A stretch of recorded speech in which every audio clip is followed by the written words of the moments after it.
Al, we've got our third subunit to introduce this week Mm-hmm. and kickstart their journey to becoming a subunit. Yes. And then a whole bunch of other stuff A happens. whole lot of stuff happens here. All right, thank you for joining us. That's all we have to talk about this week. Hello, welcome to this week's episode. Jared Now Watch Love Live Nijigasaki High School Idol Club. I'm Jared, joined as always by Doc Al and Ladium. Hello. This is episode number 18, and we are discussing season 2, episode number 5, entitled Dreamland is Now Open. And then there's like two arrows pointing up and then an emoji. I didn't even notice that part. Yeah, it's all fancy. Wow. The screen grab for the episode title is of you doing a Ralph buddy. What? Yeah, big yawn. Oh my god. It's real good. Yeah. No one's gonna know what a Ralph Buddy is. That's their fault, not ours. I mean, they can just look at the image and then kind of discern what is happening. Alright, yeah, that's fair. We begin this episode, and Shioriko's like, hey, drama club, you want to do a pre-show for the culture festival, school idol festival doohickey? And Shizuku and the club president are like, okay, sure, let's do that. We can have fun. Yay.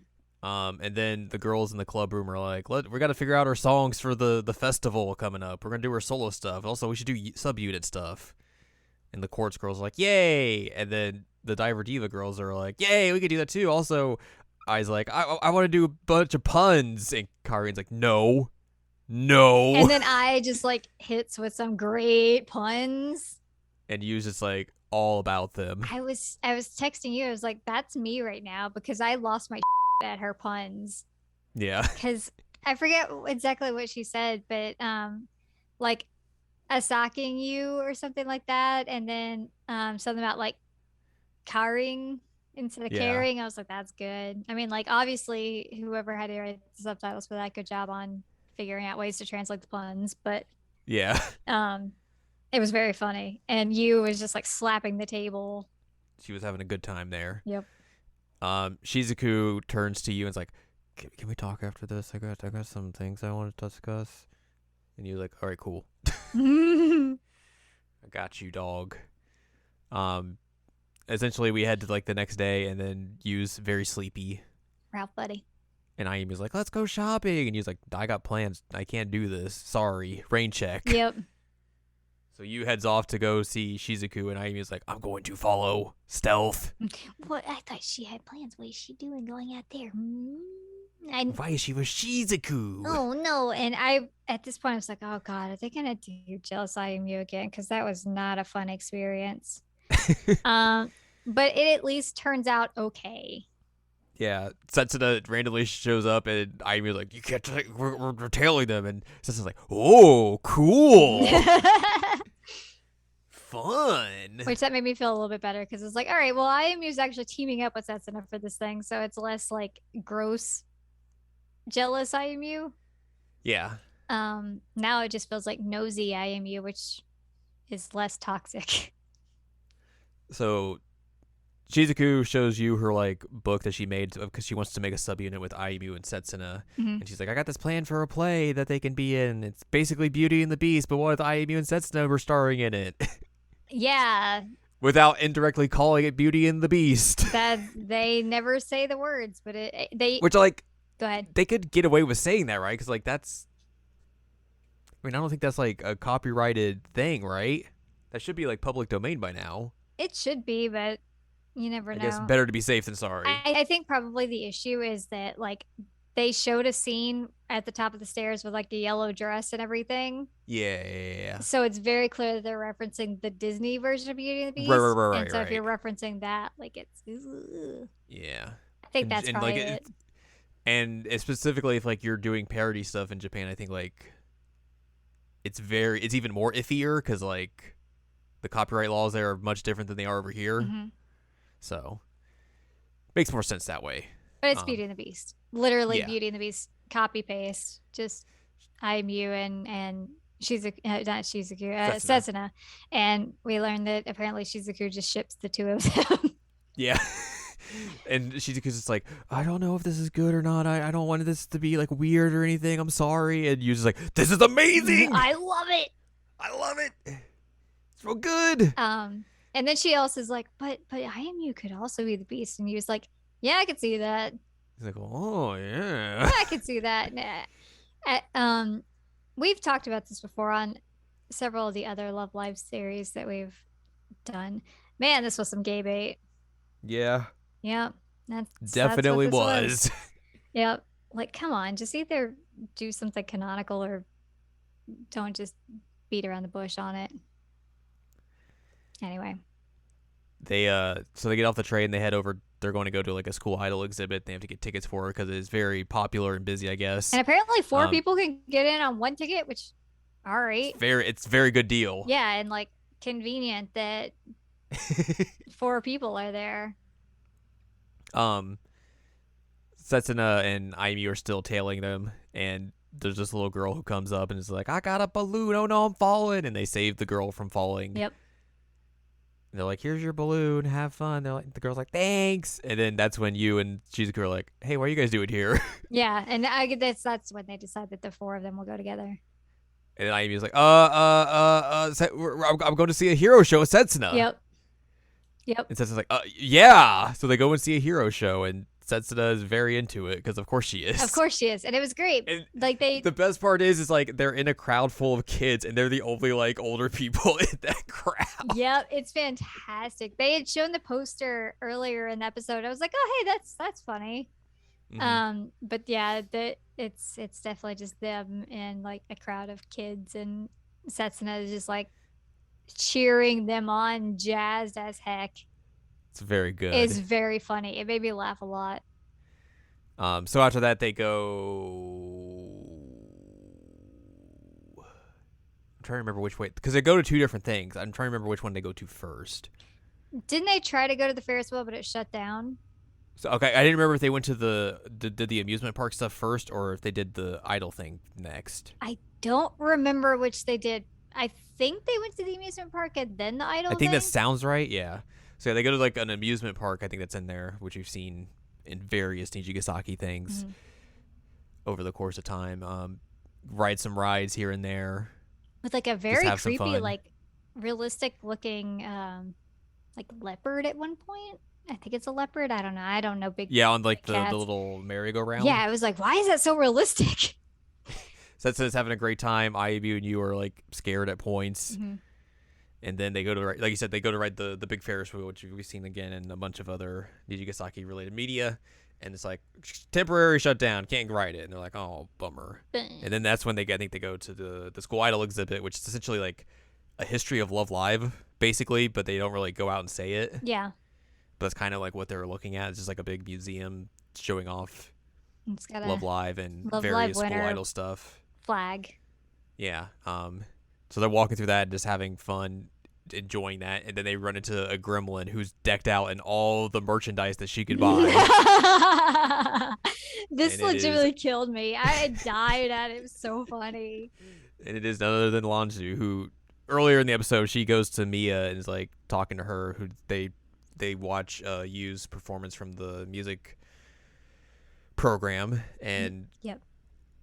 And I think Mia's like, hey, you performing this weekend? And she's like, no, I have plans this weekend. I gotta go somewhere. And this is where she went to go see this big exhibit and buy all the merchandise. All of it. She is like decked out. It's very good. So they take Lanju with them to go get some drinks or whatnot, and they're all just chit-chatting about the exhibit, and then Lanju's like talking to you like, oh, why are you here? You got to be taking your studies seriously. What are you doing? Is your grades good? And you's like, I mean, they're okay. They exist. Like, I don't like people who don't take things seriously. You're just coasting. You're just overlapping your dream with the others. It's not cool. And Yu's is like, hey, thanks for your concern. I appreciate that you're nice and looking out for me. And Lanju's like, it's not like that. I don't know what you're talking about. And then she just gets up and leaves. And then Shizuku's like, no, I'm the one who's overlapping my dreams on you guys. I'm sad. And they're like, no, she was talking about you. What are you talking about? Yeah. What's going on here?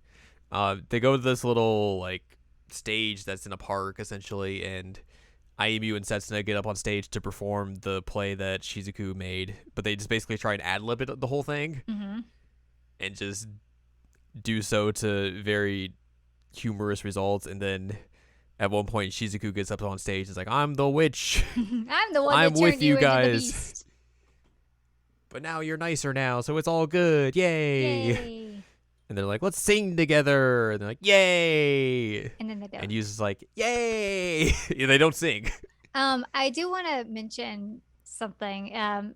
I think it was earlier in the episode that she does the like switch to her like Yes. her like Nana mode Yeah. with the glasses, which was great. She just straight up like Superman Clark Kent's that. Because Um, Shiriko calls her and is like, "Hey, I want to talk to you about some stuff." And then she puts on glasses, even though she's not like FaceTiming with her. She just puts them on because she's on the phone, yep. as if like I guess like that's just her way of being like, "All right, I'm serious mode now. I gotta get everything down and all that sort of stuff." But that was very funny and interesting. But also that scene gives us the first real inclination of the tension between Shiriko and Karuko. Yep. Because Shiriko's like, "Oh, why are you here? I don't want to be on a motorcycle with you." And then Karuko's like, "I'm going to go student teach at Nijigasaki." And Shiriko's like, "Ugh, why?"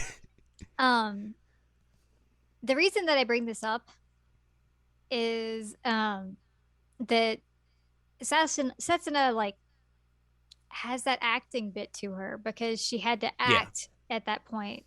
And she comes in with like this dramatic play that Ayumi's even like, where are you pulling this from? What are you doing? And she just Yeah. like obviously some of it's probably inspired by the fact that she's a huge weeb, like, or not even weeb, she's an otaku. Like she's a nerd. She is such a nerd. And so she could pull on like some anime-ish type tropes there. But Right. like she spends every day of her life acting. She can move into those roles as she needs to. So like it wasn't unusual for her to go up there and like kill this stage. Um and I think that that was an interesting tie-in with the whole like glasses mode into the stage mode of like who is Setsuna type scenario, you know? Right. I think that's a good point.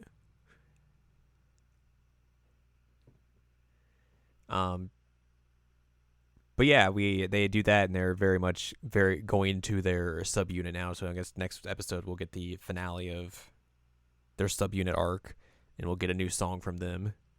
This is a much better way Presumably. to form this subunit than it was in All Stars. It was just like, well, I guess we're the leftovers. Let's join together. Yeah.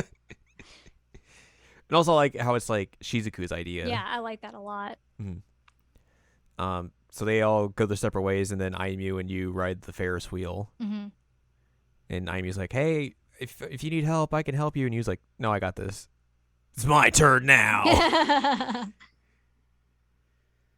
So we get that, and then we get a post-credit scene where in the school, Shiriko and Setsuna cross paths, but Setsuna did not take out her hairpins from Setsuna mode, and Shiriko notices it and is just like, "Huh, all right." And Setsuna even says something like, I like went too far or something, like basically just like saying she like hammed it up too much. I don't remember exactly how she worded it, but um she was like chastising herself as she was walking by, which kind of shows like she was distracted enough that she would miss this. Yeah. But yeah, Shiro goes like, Interesting. That's interesting. how our episode ends. So I mentioned this to you before we started recording, but I wonder if this is like the beginning of like a Shiriko as like the quote unquote villain of the rest of the arc type thing. Yeah. I mean, it'd be interesting because like they've really made her real low key. Yeah, they defanged throughout her most of the season so far. So like, I wonder exactly what they're going to do with her. Yeah, because she really has not been a focal point throughout the first 5 episodes, really. No, and she's seemed like to go along with everything until this episode where we see that there's tension with her and her sister. And then we see this interaction. We're like, huh, okay. So we're getting some of her story from All Stars in here. but it's becoming less of the whole like I'll just go along with it type Shiriko that we've been seeing. So I don't know where it's gonna go, but I'm interested to see for sure. Yeah, same. Well, definitely for you. You love her. I mean, Urgh. she's great. She is fantastic. Let's talk about some trivia and callbacks Okay. this episode. Hey, this is the origin story for Azunia. What? I never would have figured that out. I know. In this episode, a reference to Doki Doki Precure was shown with a hero show, which I guess you could say it was like any Precure show. Mm-hmm. I don't know if it's like specifically that one, but that's why I figured from when I saw that poster the first time, I was like, oh, this looks like a Precure thing. Yeah. And then call back to previous Love Live series. Hey, they saw the flag, the Love Live winners flag from Love Live and Love Live Sunshine, which is also interesting because like this is like what the second time they've actually like referenced actual Love Live in this series. Yep. Which is like it's one of those things I was like, oh, huh, right. We're acknowledging Love Live exists. Love Live's a thing. Yep. That's correct. Yep. So yeah, we got all that in this here episode. Next time, we will be discussing season 2, episode number 6, entitled Your Love. I don't want to lose your love tonight.